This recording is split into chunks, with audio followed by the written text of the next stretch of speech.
Hello everybody and welcome to this tutorial. I'm just gonna pick up from where I left off in the previous one.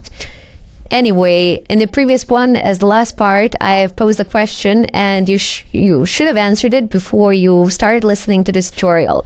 In any case, as I said before, you have a type of proxy here and you always want to be using SOCKS 5. You don't want to be using HTTP because they're not really that safe. And SOCKS 5 doesn't support a lot of options.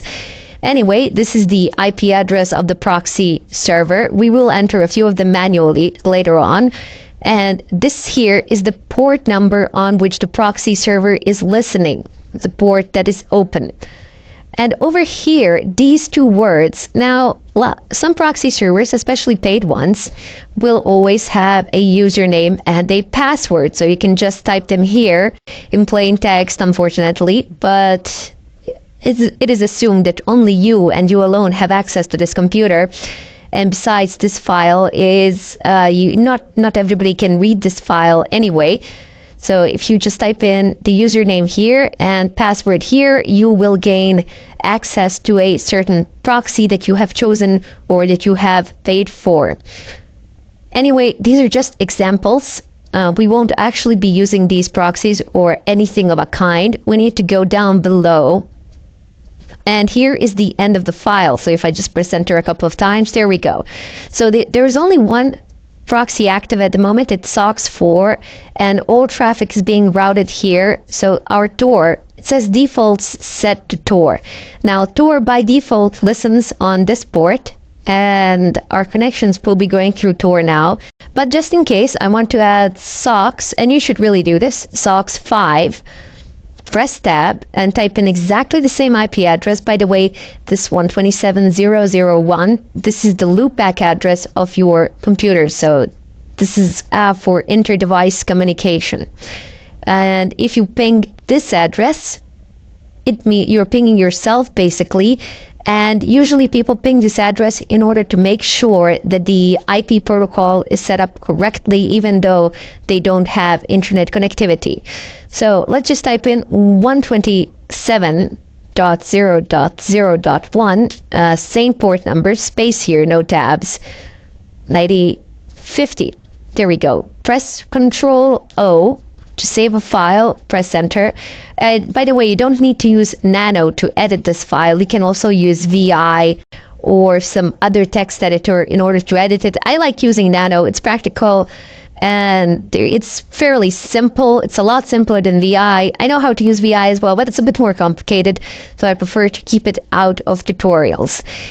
Anyway, do Control O to save, as I've done just a moment ago. It doesn't hurt. You can press it as many times as you like. It doesn't really matter. And then press Control X to exit. There we go. Now we have the file saved. Clear the screen. You always want to make sure that you are working in a very neat environment, so to say. Then go ahead and type in service, Tor, status, see if Tor is running. Tor is not running, so it gives you an answer. And what we want is to start Tor up. So service, Tor, start. Press enter. There we go. Now the Tor service has started and it is up and running. So the next thing that we need to do is use Proxychains in combination with our Tor and in combination with our internet browser in order to be able to access a third party in order to verify that all is working properly and that we are anonymous. A lot of people do the configuration and they type in service Tor start and yeah, that's it. They don't verify the settings. They start the scan and what happens, of course, they get detected because they most likely misconfigured something. So that's really a bad idea. What you want to do is go ahead and type in Proxychains. So Proxychains. Now this is, you do not want to browse the internet as root. We're just going to use it to verify our Proxychains settings. And I'm going to close the web browser. So I'm just using it for that purpose. And we will use Proxychains later on for a different kind of purpose, for scanning and so on and so forth, and then we can use it as root. But for a browser, it's not a good idea for security reasons. Anyway, Proxychains, and then type in Firefox, or you can type in any favorite browser that you have. I think Firefox works the best with Proxychains, since that is the default browser of Kali Linux. Even though it says Iceweasel, it's Firefox, trust me. So type in Proxychains, Firefox, and we can type in the website if we wish to visit. So let's just type in www.duckduckgo.com. Now, DuckDuckGo is one of those search engines that is also anonymizing you. So they do not record your IP addresses. This is a very nice feature that they have, and I definitely recommend using it, primarily because you have a far greater extent of anonymity than you do when using Google or an equivalent popular search engine, as they do record your traffic, they do record your IP addresses, and that can be problematic in itself, especially when you're doing some sort of footprinting. You do not want to be recorded anywhere. Anyway, let's just go ahead and press enter.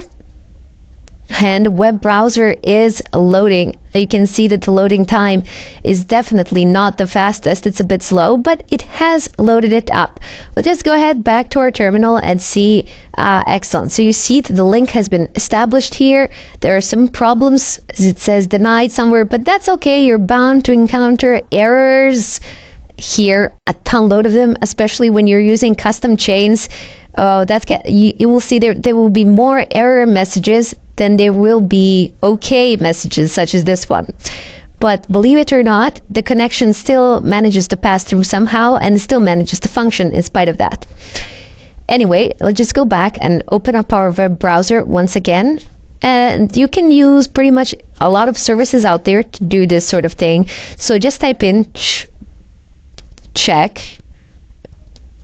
for DNS leaks and press enter.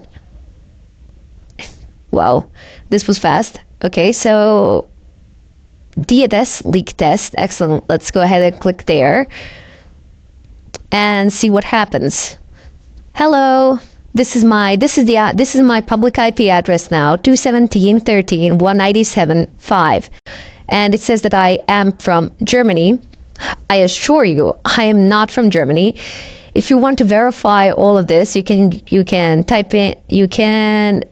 open up a new terminal and type in service store stop, and then open up your regular web browser without the Proxychains command. Do the same test again, and you will see that you will get a completely different IP address, which will be your real IP address. So anyway, it says, hello, this is me from Germany. I'm going to do a standard test. I'm not going to do an extended test. Same thing pretty much. This one does more rounds, but you get the same information more or less. So it goes query 1, excellent. This is my DNS, this is my IP ISP provider. So look, this is what they have concluded in regards to my DNS. It's level 3 communications, and it says country United States. Makes no sense of whatsoever. So I am anonymous now. I can't be detected, which is a very good thing to have indeed. Now this IP address will change from time to time. Let's just go ahead. Okay, if you remember 217.13, let me just copy it, and I'm gonna go ahead and show you that it actually does change. So accessories, I'm pretty sure I have a text editor here. Excellent. So I'm just going to paste this IP address. And now what I'm going to do is go ahead and close this browser. And don't need this. So service store stop. It's stopping it. Service store start.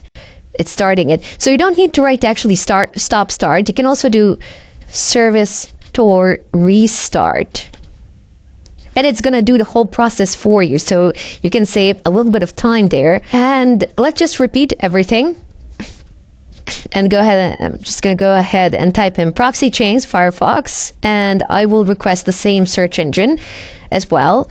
Will it open? Now don't be discouraged if it doesn't open it straight away. If it says, okay, you don't have connectivity or the website is not available or something of a kind, just try typing in service space store space restart command a couple of times over again until you get it. Because sometimes certain IP addresses are blocked and you need to be assigned the one that is not. So just don't immediately jump to a conclusion, oh, it's broken, oh, what am I gonna do? It's gonna take forever to fix this. How am I gonna do this? No, just try resetting it a couple of times and you will resolve the problem, primarily because a different IP address will be assigned to you. So anyway, let's just go ahead and type in again, spec for DNS leaks. Press enter, and here we go. I'm just going to use the same website. It's DNS leak or whatever. DNS leak test, that's the name of it. Excellent. So you see now, I don't even need to compare the IP. Obviously, it's different. So this one is 217.13. This one is 91.109. So completely different IP address here. And from a completely different place. Now it says that I am from United Kingdom, apparently somewhere in London. We'll just go ahead and issue a standard test to see what sort of resolutions will I get here. This might take a while. Usually, that's why I'm doing the standard test, because it's a lot faster. But you see, the last one was rather fast. This one is a bit slower. Depends on the distance. I suppose I'm a bit closer to Germany than I am to the United Kingdom. I don't know. I suppose this depends on the speed of the service as well. Anyway, you can see my DNS resolutions here. It's level 3 communications. Again, I have stated nothing from United States. Yeah, I am completely anonymous with this, not likely to be detected by pretty much anything. Just to give you an example, if you wanted, for example, to use Proxychains with Nmap, I'm not going to go into great detail now. I will show you this when we get to the Nmap section. But before we do, we can see some verbose output here, how this is actually functioning. So there are certain domains which are being contacted. You can see pretty much everything that is going on here. No problems. Not a bad idea to sometimes go through this sort of information, especially if you do not have connectivity or you wish to understand better exactly where is your traffic going, where it is ending up, and how is it spinning around. Anyway, let's just go ahead and clear the screen and use, let's say, Proxychains and mapped. And this is all that you would need to do in order to route all of Nmap's traffic through Proxychains. This is pretty much true of any application. Just invoke the application as you would. So normal Nmap invocation would be Nmap and then some IP address here and then a port number here and some arguments as well to go along with it. But instead of just typing it like that, you can use Proxychains and hide yourself. Also, you just type in, how would you invoke a browser on a regular basis? You would type in Firefox, press enter, and that would of course open up a Firefox browser.